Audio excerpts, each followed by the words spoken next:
Yes, here. As soon as we move the microphones over and everything, no big deal. Can we blame Adam at least for getting in the studio a little late? Coming in. That's all right. Hey, guys, we have a great show lined up for you. Brad Patrick, Oakenstone Real Estate.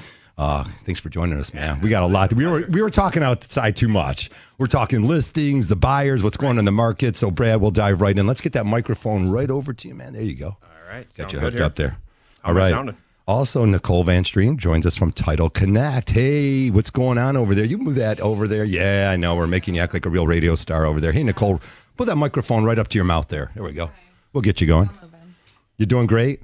There's only about 60,000 people listening here going, what's going on here, man? When's the sports coming on? They're going to be following us.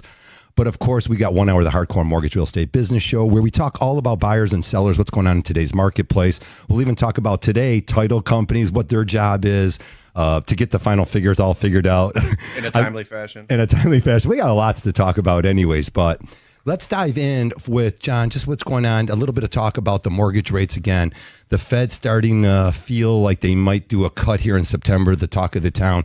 I think every article I was reading basically is pointing in that direction. Now, let's just say it. If they drop the Fed funds rate, it's not like mortgage rates necessarily will come down that day. No, actually, in fact, mortgage rates will come down before the Fed cuts because we're preemptively trying to build it into the market. So we don't want that shock and awe because we want to have some consistency. So they'll build it in based upon the Fed's minutes leading up to the meeting, and then of course there will be some wait and listen and see what the Fed says, because sometimes they talk out of both sides of their mouth, Harv. Yeah. You know, they say something in the meeting, but then the minutes after the meeting, they say something totally different, and the market can shift drastically between then and so we just got to make sure that we stay consistent. We have to get our loans locked in. Make sure we've got a great program, right? Yeah. We can.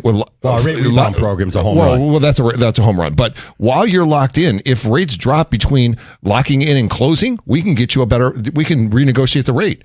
And that's a great feature because you can't lose. If the rates go up, you're locked in. You're not going to get a higher rate. But if they go down, we can go back to our secondary market, renegotiate, and get you a lower rate. So it's a win-win all the way around. All right, we'll talk about mortgage refinance. We'll talk about what the rates, actually lower rates could mean to the buyers and sellers out there. And I think that's one of the things that we were hoping for, is that it would increase the inventory. We'll get to all those numbers, Brad, but no doubt the inventory seems it's up. It says the numbers. I'll get to that article. About 19% now. Is that true? Are there more homes on the marketplace as we're towards the end of summer now? We're starting to see a little bit more, which is really nice, and we're starting to see it kind of slow down a little bit, which is really good for especially your first-time home buyers. You don't want to rush and do this, but what I'm saying, kind of going off what John said, like if interest rates start to go down, a lot of buyers say, I just want to wait for the rates to go down. Right. Well, what they don't realize is as the interest rates go down, right, more buyers come to the market. Your 350 house now becomes 325, 350. That's why it's like seize the day and refinance down the road. Exactly. You can always lower that rate. When there's too many buyers and low inventory, those prices start to creep up. It's really about family formulation. I just why did I buy my first house? Well, the first house was to get out of the house and all that. But right. Of course, then you had a buddy, the roommate, and then you get engaged, and now your girlfriend, your fiance moves in, or opposite way. If the guy moves into the girl's house. At the end of the day, you're building. You have the first house is a starter home. You get your dog. Now you need a bigger yard. Now you might have children down the road. And this progression of homes that used to be, it sort of stopped. And one of the reasons it stopped was these low pandemic interest rates, where truly in 2021, once you already had that 3.5%, all of a sudden, mom and pop didn't want to sell their home. They didn't need to downsize. It was impossible to downsize. They would lose that low property tax. That's for sure, Brad. Right. You get reassessed. And more importantly, was it going to be any more money or any less money? It wasn't going to be any less money. No, not at all. Not with the higher interest rates that they've doubled. So it's interesting that these lower rates will bring more inventory to the marketplace. Absolutely. I mean, why would you downsize if you are going from a certain payment in a bigger home to a higher payment in a smaller home? It just doesn't make a lot of sense.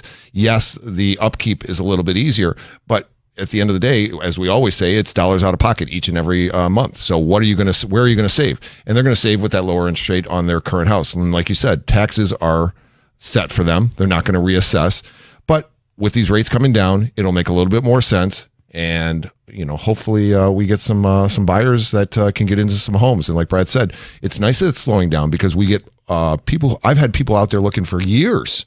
and they're finally starting to find homes that they can make offers on, and their offers are being accepted. And at the list price or a little bit less, not over $50,000 guarantees. Those hopefully those days are behind us because I want to see a little bit of both, right? Sellers making great money on the sale of their home, but also buyers being able to purchase and afford it.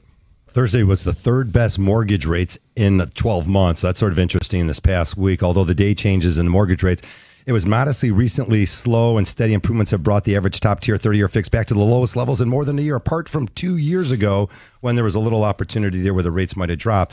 Nonetheless, look, rates are great. And you mentioned, John, maybe it's already built into the marketplace, right? That September Fed fund rate cut, it could be built in the marketplace now because we're in the mid-sixes on a lot of transactions with great credit. You're in the mid-sixes right now. Right. Well, I think we're going to see some more improvement in the rates in the next week to 10 days because they just announced it the other day that they were, is more than likely that they're going to make some cuts. So we'll start to see the improvement coming here in the next week to 10 days. And you know what? It's the end of the month, and title companies are busy. I mean, Nikki, how busy are the title companies at the end of the, and why is it always the end of the month that has to be so busy? I don't really know why. That's on us, realtors. Yeah. Oh, it's on you guys. You're writing them out. It's not like a rhyme or reason to it. It's just people being pushy and Fair enough. really wanting, to just be done with that transaction. For whatever to reason. clean it out and be working on the next one. For whatever reason, maybe it's because the mortgage payment's due on the first of the month, so they want to close right before that next mortgage payment becomes due. And there's reasons why a lot of transactions, and it's busier on purchase transactions at the end of the month. But even when we get a transaction over to a title company, a week or two, they don't work on them right away because things could change. You know what I mean? It's not always good. Sometimes there's a bad reason. Sometimes there's a good reason to wait. What would be a good reason to wait on a closing package on a purchase? Is there something you could tell me? A really good reason to wait would be to make sure there's not liens that are applied to the property. So if you just work the file up 2 weeks in advance and nobody's going back and updating it, some things could pop up that could create a big problem. I always cringe at that closing when they say, has any work been done to the house in 90 days? And just say no. Just say no. Because the answer is You're looking at your seller and you're doing one of these. You're kicking them right, Brad. But the answer, Brad, is you and I know, I just put the house on the market last 3 weeks ago. And 2 months ago, we started doing the repairs and I had the painter out. Yeah, some work was done, but I paid everybody. Right. No future liens on the property. But I like how you brought that up, Nicole. That's something we're checking for right at the last minute. Yeah, like the day before closing, we're running updates to make sure there's nothing new on there because you don't pay your contractors or you have a dispute with somebody, they're going to slap a lien on the property and make sure that they get paid before you get your proceeds. There you go. 248-539-9797. Why all the different reasons why a title company might wait for the last minute to give you your final figures? Well, it's our job, John. I had a first-time home buyer this week. And again, I reached out to him early and I said, we might not get these final figures. Now, you already have all the estimates, so pretty much that estimate's pretty close, but it's not the final figures. But as long as people have a little bit of cushion, again, your numbers could come in a little bit less. They could come in a little bit more. And sometimes it's a time of the year where they don't even have the property taxes out yet. So the title companies are even trying to figure out what the future taxes are going to be. Oh, yeah. And they're also waiting for status letters. So if you've got a homeowners association, they need a status letter on how much the dues are and who paid what. And so they have to make sure that the numbers are accurate. I just had a closing a couple weeks ago where the client had to bring $65,000 to closing. And the day I gave the numbers to him 3 days in advance. And the day before, we got updated numbers by $7.10. The client said, well, I've already wired my money. So, well, you can bring a personal check for $7.10. We okayed it with the title company. It was all right. And they wanted to bring cash, but cash is never looked good. Bring a 10 spot. Right. I think Jeff from Title Connect told us a story about when someone came to closing with a bag of cash one time, a cash deal, and brought like $180,000, and he didn't know what to do with it, kind of freaked out. I mean, we don't deal in cash very well in the mortgage industry or the real estate industry. So always, check with your real estate agent, your title company, your mortgage professional on the best ways to send funds, because personal checks and cash are never typically allowed. You give me money orders. I've had somebody bring in just like 15 money orders to a closing. Yeah, that's not good. Like, You want me to sign all these? Or? yeah, like, no. Nicole, I sort of brought up a little conversation I had with a title company this week, and it wasn't the best one I've had in my 34-year career. So I've definitely come across some arguments and conversations. Things do change, but the communication is the key. Right. And, sometimes if we just know that we can tell our buyers, as a lender, we can tell buyers, look, the final figures aren't going to come until at least 48 hours before closing. And these are the reasons why. Right. This is an important part. It's just as important as a lender calling a listing agent up. Brad, you'll like this. 2 weeks in a transaction and saying, hey, our file's clear to close. Now you can go tell your sellers that, and it takes all that pressure off. Brad, communication's the key to this industry. I don't care what anyone says. That's the most important thing. I think it's number one. Yeah. Number one, between both agents, between the title company, between the mortgage person. I've been working with Nikki and Jeff Gunsberg at Title Connect for probably 7 years now. And I'll tell you what, they don't get the respect that they deserve because they're the ones in the trenches. Yeah, title companies work hard. Can you hard. say that one more time? You're the one in the trenches. And I say that because as realtors, we're the forward facing of the deal. Anything goes wrong, it comes back on us. But they're scrambling. These girls are scrambling, and I can't say enough good things about how important it is to have a great title company, and communication is number one. All right. I think our first segment was really decent here. We're going to touch on everything at 248-539-9797. Keep it here all morning long.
Welcome back to the show. It's a Hardcore Mortgage Real Estate Business Show, August 24th, 2024.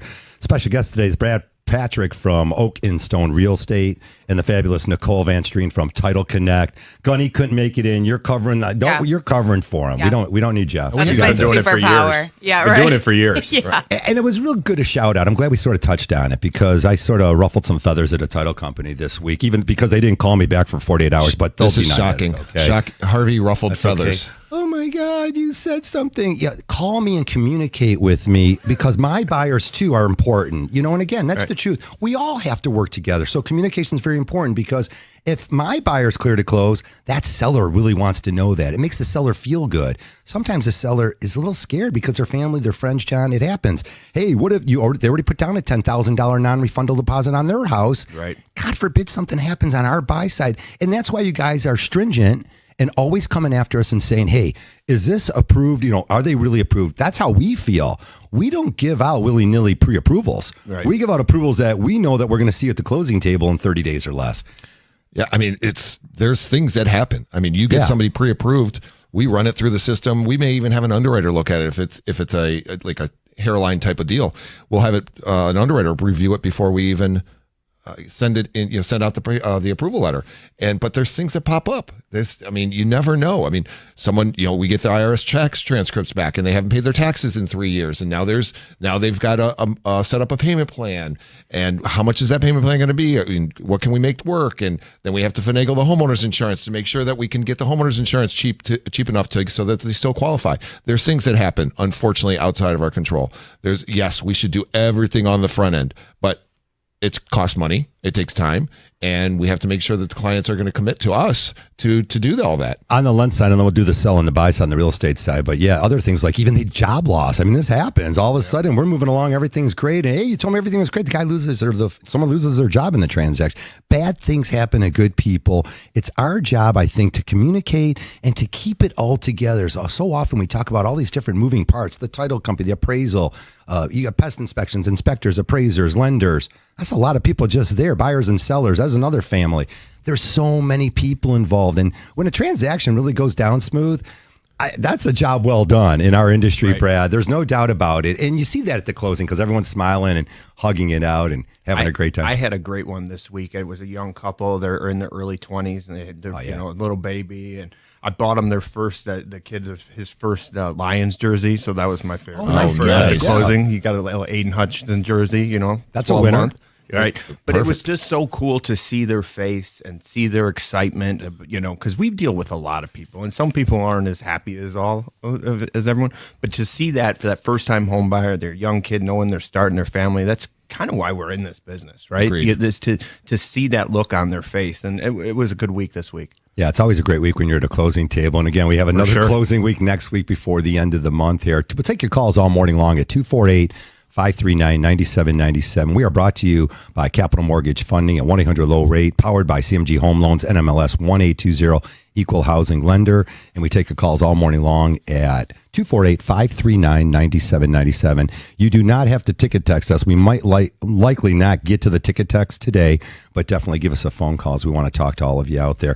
And there's a lot going on here. And of course, we got, I think the state fair's kicking in around town. There's a lot of fun things going on. The weather's going to cooperate, it seems like, for the next 7 days or so, John. Labor Day weekend, next weekend, we won't be on the air, but definitely Capital Mortgage is open all weekend long as we're getting a lot of families approved. We think there's a window of opportunity here, Brad. Absolutely. And maybe it starts right now. You know, one of the articles stated that the purchase applications were the lowest since February 2024. Folks, that's your window of opportunity right now. Yep. Do you agree that whether the rates go up or down or even stay the same, buy now between Christmas when some of the buyers, the kids are already back at school, so they're not moving. Right now is that opportunity to get Absolutely. Like I said, I'm seeing houses start to sit a little bit more, which is nice that buyer isn't rushed into the deal. They can take a deep breath. But yeah, this is a great time to buy. And I've noticed over the past 2 or 3 years, a lot of people say they're slow in the winter. We've been very busy in the winter and come January, February, which is always good, right? Oh, I love that time. Yeah. But it's a little bit slower. You can take your time, but yeah, this is coming. This fourth quarter is going to be going to be a very good quarter for us. I think it needs to be, right? I mean, the first 3 quarters have been relatively slow in history.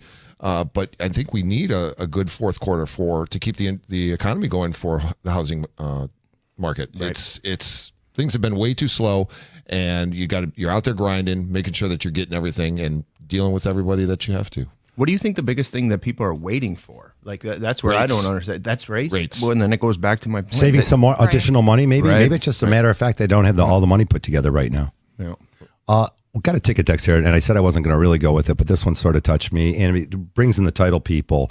When you purchase a house, the family that's already lived there before, let's say they've already lived there for 5 to 10 years. Right. Those property taxes are going to go up. The home will be reassessed.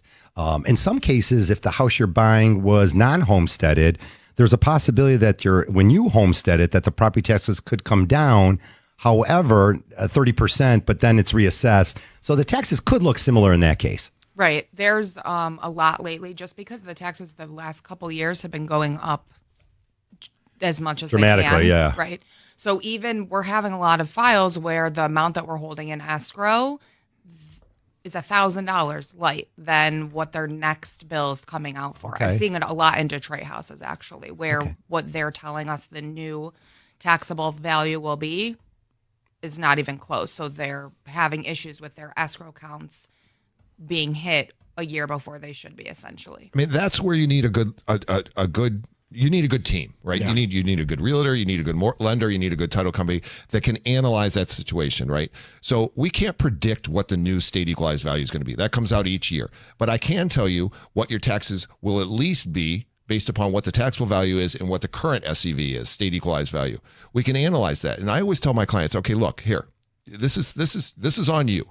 You're buying this house. The taxable value is half of what the state equalized value is. We don't know what the new state equalized value will be because that comes out once a year at the beginning of the year, and they take the highs and lows, they throw them out the window, and they take the median average for the area, same number of bedrooms, same school district, same square footage, and tax everybody the same. So what I can do for you right now is I can tell you what your taxes will at least be. And here's what you need to do.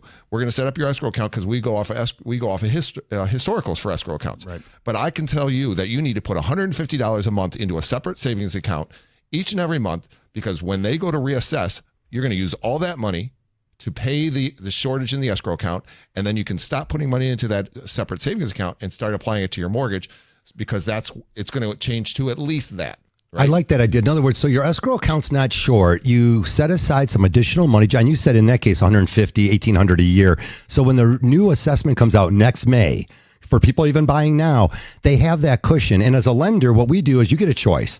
You get a letter in the mail. It's not always the best letter saying, hey, we've reassessed your property. Your escrow account's a little short. You can either send us an extra $100 a month to bring up that account so that we can pay that up and coming July 1st tax of 2025, or one lump sum, John, and I like that. Keep your payment the same. You can send the lender to your escrow account. Again, it's your money. You got to pay your taxes. Right. And you could send that chunk of money and keep your house payment the same. So I like that strategy you a little. Keep your house payment the same. I mean, Okay? you could.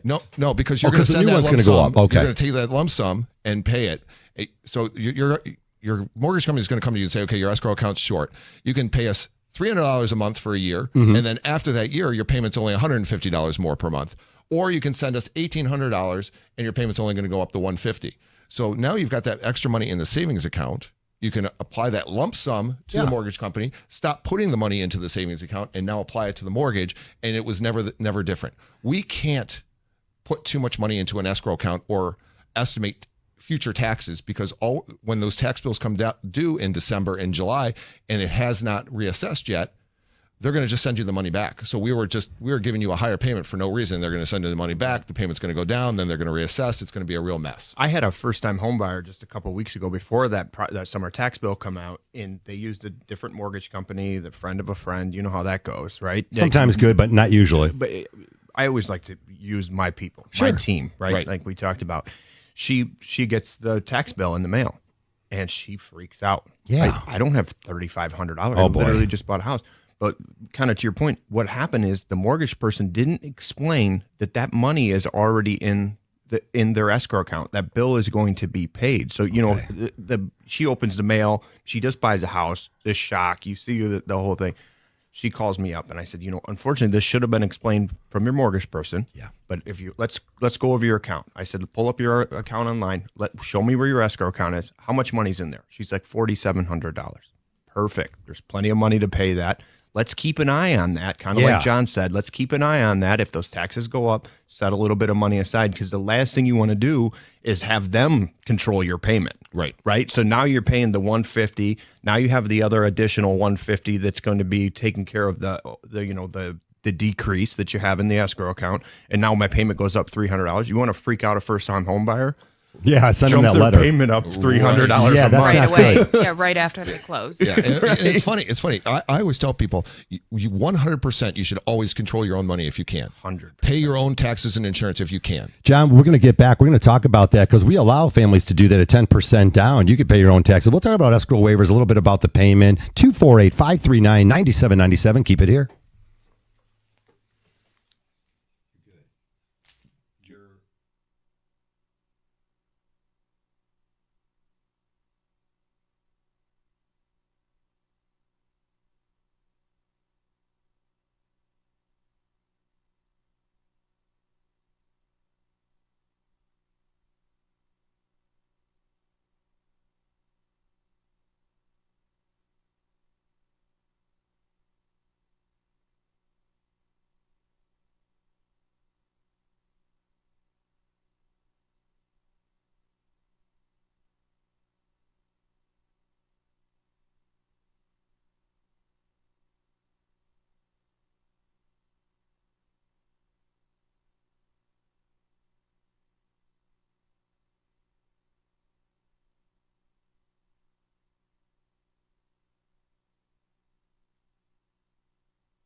Alrighty, welcome back to 931. It's the Hardcore Mortgage Real Estate Business Show. I'm Harvey Freed. He's John Colbert with Capital Mortgage Funding, CMG Home Loans across the United States.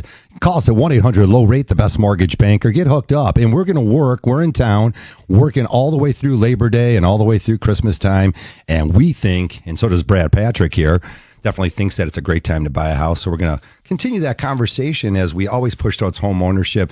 I don't know many cases unless you buy a money pit. And sure enough, I had a weird conversation yesterday. Some clients interested, FHA buyers, very similar to a conventional loan, looking at a house. All of a sudden, I get this seller's disclosure form. And the conversation was a little weird with the listing agent. And it says on the seller's disclosure form, the north and south or whatever part of the wall has water coming in through it. It's an old house built in the 40s. There's water coming in through the foundation. That's not going to work on an FHA purchase. So it can work if you have time, the sellers have time, and the buyers have money. If the house, Brad, if it matches, the location works, everything else, the amenities about the house works, but you got this serious issue. Right. We got a bad foundation. You can still put a deal together, but not if you're not. I mean, the listing agent didn't have that conversation with you. I'm like, come on, man. I want to call him back today and say, what are you talking about? Right. He says, they can buy at FHA as long as they're willing to do the repairs. You got a foundation wall that might be gone. It's $10,000. They don't have that kind of money. Well, the other thing too, and we saw this when it got really busy, is like, where you put in an FHA offer and the sellers or the buyer's going to do some of the work. Sure. Like, let's kind of stay away from that, because I don't really want you investing money in a house you don't own. Right? Like, let's say I start painting the shed, right? Right. This I get my happens. dad and my grandma over and we paint the shed and the deal doesn't come through. Like, that's a really tough position to be in, right? So, but again, we were so competitive and everybody needed to do what they could to get these deals done. But just be overly cautious of stuff like that. Like, the repair work goes on the seller. Right. We're in a slow enough market here now where it's like you're responsible for your house before you sell it. I always think that a listing agent should have already told the seller, hey, fix the house up. You're going to get 100%. You went and got the FHA offer. You would have got the $10,000 or $15,000 more on the conventional guide had you painted all the peeling paint. Right. Weird things like that. When we talk about it all the time at our listing appointments, like, get up in the attic, make sure there's no mold up there. When's the last time you've been up there? If you have water, we talked about this earlier. It's important to have a good team, right? Your contractors and the referral partners. Like, if I had a water thing, I'll give my good friend of mine, old high school football teammate, Will Lewis, Will the Thrill. He's the waterproof guy. If there's a water issue, I give him a call. He's over there the next day. He's fixing it for my seller. We're giving him a warranty, lifetime warranty, and now the buyer's happy, and now your FHA guy's happy too. I'll take that number for sure of Will. Absolutely. I'll take Will's number. We always say that it's a very good idea to have a seller do a home inspection before they list the home. If you think that house is borderline, get an inspector out there and find out the issues.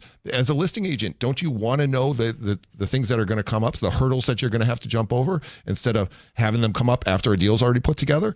Let's get those things put together. And by the way, a foundation issue is not just an FHA problem. That's a conventional problem. That's an everyone problem. It sure is. Yeah. And it's already written on the seller's disclosure. That's an interesting thing. They have to, Harvey. They did the right thing by doing that, but why aren't they fixing it or addressing it ahead of time? And then they probably have a more marketable home, because the house had some great qualities to it, including 3/4 of an acre where families are looking for bigger lots and a little bit of privacy. But the good thing is we've got renovation loans, right? So we can someone can buy that house conventional or FHA, and we can set some money aside so that they can fix it after let's say the seller doesn't have any money and doesn't have the patience to get it done or the time to get it done. Okay. All right. We can understand that. Yeah. Selling it as is, here are the issues. We're going to need a renovation escrow holdback type loan so that the buyer can do it, but it's going to be on someone's dime, whether it's buyer or seller. That's a negotiation between the realtors, right? And we can set that money aside, and that work can be done 30, 60 days after closing, and we send somebody back out to make sure the work is done in a workmanlike fashion. And then it releases the money. I love that whole thing, because it can be a combination of some upfront money from the sellers, and it's negotiated, and some upfront money from the buyers. It's put aside in an escrow account. It's a renovation loan, so the work's already done. When the file closes, now the workers go out there. Right. They usually get about 50% down. So you got to come up with some money to get the work started. And then after the work is complete, we'll reinspect that to make sure. And now you've got the house you wanted. It was a win-win for everybody involved. I love that. We just had a closed one last week. And I think I told you guys this story over dinner the other night, that we had 2 escrow holdbacks. One, the buyer held some money because the house needed new carpet and some drywall needed to be painted. Okay. So the buyer was taking on that responsibility, but the seller was responsible for the birds in the chimney. Oh, All right. yeah, that's right. The birds that were in the chimney that you could not remove because they were protected species, and we have to wait for them to migrate to the south. What are the chances, On right? their own. And I've, On their own time. in the 27 years, I've never me on had to that wait one. for birds to leave a chimney because they're protected. I'm pro animal and I pro am too. birds. I So am just too. tell me, what kind of birds were these? Like, These are called chimney swifts, and they are protected species. son of a gun. So yes, they were in the chimney, and the appraiser heard them while doing the inspection on the house. That's how we knew about them. So, yeah, we don't want to have, I mean, good for us that we had an appraiser out there that had good hearing that day, right? Right. If he was at a rock concert the night before, all of a sudden you don't know about the birds. And then when you close on the house, you got birds chirping. Hey, where's that coming from? You Right. know? An escrow for chimney swifts. Right? Yeah. I just said just have a little fire in that chimney. They'll leave You on their own. encourage them? Right. Nicole, Smoke 'em out. Yeah, can you Nicole, encourage talk them? about that on the title side. Lenders hold back money. Title companies hold back money. Do you see this? Is this a? Oh yeah. Okay, so it's even cool. Do it. more lately now, especially for just security deposits and occupancy, because people are giving a lot of occupancy. A ton of right. occupancy. And normally they're not charging for it because that's like a winning part of the offer that they're making. Okay. But then you leave the house or you go to get your keys as the buyer and things don't look like they did the last time 60 days earlier. So a lot of people are doing just security escrows now. So we're not charging you anything for the occupancy. We're still letting you live there for free, but it is giving us something for when we go to exchange keys and do the walkthrough. If you left the house trash, or all week actually these have been coming up. Somebody left a deep freezer. I had an agent call me and they said they left a classic car in the garage. Oh, that like would it I'll doesn't, take but that. I doesn't would have kept run. the Like, car and what- gave the security deposit back. Like, Yeah, I could say we're good. Just like, Rob, are check you that guys out. planning on like coming that. and getting it? So they're writing these addendums at the table, just going through the walkthrough, and then it can happen again after the fact. So it's really good if you have an agent that's suggesting holding a security deposit, or you're a seller and your realtor's telling you that they want that. It's just making sure that you're not. Every realtor should be putting Yeah. money in escrow on an occupancy situation. You never know. Movers kicked a hole in the Yeah. wall, knocked the door down. Kids, you weren't paying attention to the kids while you're moving, and he's writing on the wall always. And I've had sellers say, "Look, we're going to go ahead and fix this real quick because I have a guy, and then we'll release the money." And they don't necessarily use the money, but the money is there, right? Just in case. For It's your a buyer protection. to take a deep breath and say, "Hey, don't worry." I mean, essentially, it's like being a landlord for 60 days. Right, and it gives 30, the 60 sellers days. incentive to actually make sure that they're taking what they're supposed to out of the house. Right. So when Swept you've got- clean and Right, exactly, which is becoming Nobody people are wants getting- the stuff that you don't want. Right, right. What do you mean they don't? They're like, want no, my it's China so cabinet?" nice that we left this for them. So they didn't ask for it. And purchase agreements typically state that on there that it's supposed to be left Broom in X capped. amount. Yeah. Okay. Yes. Boom capped. Yep, Okay. yep. Yeah. Leave your house in good condition. You won't have any trouble. If you're a seller and you're going to do the right thing, if you're walking away from the closing table with $20,000, what's the difference if they're holding $2,500 for a little bit of escrow for the 30 days that you're still living in the home? Right. I mean, if you're going to do the right thing, you're going to get that money back. So just do the right thing. And like we say, when we sold our house in West Bloomfield as a family, my mom had like professional cleaners out there, and that's just the way that you're supposed to do it. You want those people moving into that house to walk in there and be like, "This is our dream home. We're happy. We're not walk in and say, 'Oh my God, why do there they leave it holes in like the wall? this?'" Why is Right. there dirt everywhere?" That's Right. just not the way it should be. I had a seller 2 years ago that was just a great seller. I grew up with her son, and we family friends for They years. could be listening. Careful. No, it's a great Oh, good story. Sounds like it's gonna be nice. Yeah. So she would constantly ask me about the people buying the house. How old are the kids? So they say, coolest thing. She did up a gift basket for their new family. She That's had so something nice. for both kids, and I thought that was just the nicest thing. But it kind of goes back to the same of like keeping the house clean and everything like that. You want those people to have that warm, nice feeling. They've created a lot of memories in that house, and all she was saying is, "I hope you have the same memories or create the same memories that we." That was the closing I had yesterday too. Great sellers, great buyers, sharing information. They even suggested they come over. Hey, come over. I'll show you how the gas fireplace works. I'll show you a couple of the new water main switches are. Right. That's some great information you can get. That's why I love those right. old-fashioned So closings. I got a question for Brad then. You do both buyers and sellers. Are you a proponent of people writing letters to your sellers? Or as a buyer's agent, do you suggest that? As a selling agent, I hear some listing agents say, oh, hey, we're not going to present that letter because that's illegal. Yeah, well, it's it definitely is, and It is? Well, you can't. It's fair housing, right? Right. And so, and being the fact that my wife is my broker, I have to follow all the rules, Right? Because I don't have to hear it. She's a stickler. She is a stickler. If I go sliding the letter, and she's not going to be too happy about it, but you can't really do that. And a lot of people are saying, I want them to tell them what a nice family we are. Well, everyone's got a nice family. In my eyes. You can drive by that house you're interested in on a Saturday night, and maybe they're outside and having conversations. I didn't hear it. You could do it. I didn't say it. 248-539-9797. Keep it here. We'll be right back. I feel how that's hiding.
Alrighty, welcome back to the show. 9:45. It's the Hardcore Mortgage Real Estate Business Show in our 24th year. We love doing the show, giving you some great information. If you, your family, anyone you want to help out, send them to us. Again, if we don't do the transaction, they can get great information, and it doesn't cost anything to deal with real experienced individuals that have been doing this for a long time. I'm at like 33, 34 years, John. You're 27, 28 years. I mean, the experience counts, especially in today's marketplace. And if you haven't been around that long you also can deal with individuals that are really smart and have learned the business maybe only a year or two. I deal with plenty of great agents that haven't been around a long time, but they work with great teams. Their wives are the brokers, and then not always. They're just really into it. They're passionate. Right. You just feel the passion in our industry. Let's go off. And again, Brad Patrick joins us from Oak and Stone Real Estate out in Rochester Hills. You guys are making a name for yourselves out there, so that's really cool. And Nicole Vanstrien joins us from Title Connect, a great title company around. So let's just talk a little bit about some other things. You got a listing out there. Yeah. Talk about a listing and maybe a buy side and what you're dealing with. Yeah, absolutely. We actually have a couple of really good listings coming up. Oh, cool. I have one in Clinton Township, 7,000 square foot home. It's a beautiful house that you have to check out. I'm telling you, it's gorgeous, Harvey. I've seen pictures online. It's amazing. Right? Built-in home gym. It's on 2.5 acres too. This is a one-of-a-kind house, so this isn't your everyday or okay. It is not you need six-car a special garage. buyer. Yeah, you do need a special buyer, but it is. I remember, sometimes we list these houses, and I look at my wife. I'm like, maybe we should go here. Like, you know what I mean? And it's that fun. This It's is cool. one of those houses, right? Wow. You turn down the street. It's private, and it's 2.5 acres secluded just to yourself with this beautiful home. All right, that's 1 point. That's over $1 million. That's a really cool house. And what else? Give me something else. We have a condo in Chesterfield, the ground floor condo. Somebody looking to downsize, retire. We're going out to Shelby today, actually, right after this, to do some photos on a property at 2,200 square foot ranch that's completely remodeled. Oh, by that's an investor. the home run. That'll Boom. fly off the market. Give me more about that one. 2,200 square feet in Shelby Township. Great locations, great school, Utica schools probably, or the Sterling Heights schools. Okay, absolutely. And it's it's completely redone, new hardwood floors. He gutted it from the studs in. So it's so fun to do these really nice listings. And like I said, ranch style home. Everybody wants the ranch. Nobody wants to deal with stairs anymore. Like and it's over 2,000 square feet. So your basement's huge too. Right. So, but if you're interested, reach out to me, follow me on Facebook, Instagram. I post everything on there. You'll see videos that I do all the time. I'm either eating at random restaurants. Like, for example, yesterday I got to meet Freddie, the pizza guy. Oh, you went down to Melvindale? Yeah, nice. I'm telling you, I didn't want to turn this radio show into my food addiction, but I'm telling you, I've never had a better piece of pizza in my entire life. Okay, really. and this is not a square. This isn't the Louis Pizza, because I love Louis. Okay. I get it, but it's a Michigan. This is like it's unbelievable. Freddie, shout out to Freddie. I told him he's got to come up and play some golf with me up at Indian Wood soon. But check out Brad Patrick. Definitely, you can just Google his name or Oak and Stone Brad. Real Estate in Rochester Hills. That ranch is going to be a home run. There's a lot of families that are going to be looking at that one. It's going to be a crazy week this week. That one's going to fly off the market. But how long ago was the work done? How long? All the contractors are paid, Nikki. Okay. Checking. Yeah. Look at the title person just come in and really just want to make sure we're not going to have any issues. Moment. Right. Have you pulled pre-title, Brad? All right. So definitely in the mortgage side of things, the rates have definitely come down a bit from the highs that we had earlier this year, John. We saw interest rates over 7.5%. If you had bad credit, you were creeping up to 8%. And, lower credit scores, definitely. So a lot of those families have that opportunity now. John, some of the clients, I'm like, now's your opportunity. Maybe we can get you out of the mortgage insurance. Maybe you can go from an FHA to a conventional. Different ways we can save you money. But rates, based on that fact, if they were at 7.5%, are almost a 1% lower in today's marketplace. Wow. Again, if you have the better credit scores. Right. It's an absolutely perfect time to take a look at it. We're not saying do it. It's a perfect time to take a look and let us run your numbers. We do that all day long. We're on calls with people around the nation that just say, let's get in front of your pipeline, take a look at your clients and what you might be able to do, put it in their ear that the time is coming so that it's not a shock to everyone. Right. If you're listening to the news, you're 2 weeks too late. Right. 100%. It's the rates will come down. We'll get to you before the news will let you know. And if you wait 2 weeks, you may be too late. And that's the real of it. Yeah, we have other great information out there. MSHDA, Michigan State Housing Development Authority. That's right. The great state of Michigan has a program for you, first-time home buyers, or if you haven't owned a house in the last 3 years, you'd qualify for the program, the MSHDA loans. MSHDA offers $10,000 just in about every zip code here in Michigan for families that qualify. Again, there are income limits. A family of 4, that income's way up to about $113,000. It's a great mortgage. And one of the things that comes with the $10,000, if you take the money, you get an interest rate of 6.375%. That's a reduced interest rate for most families that are using that program.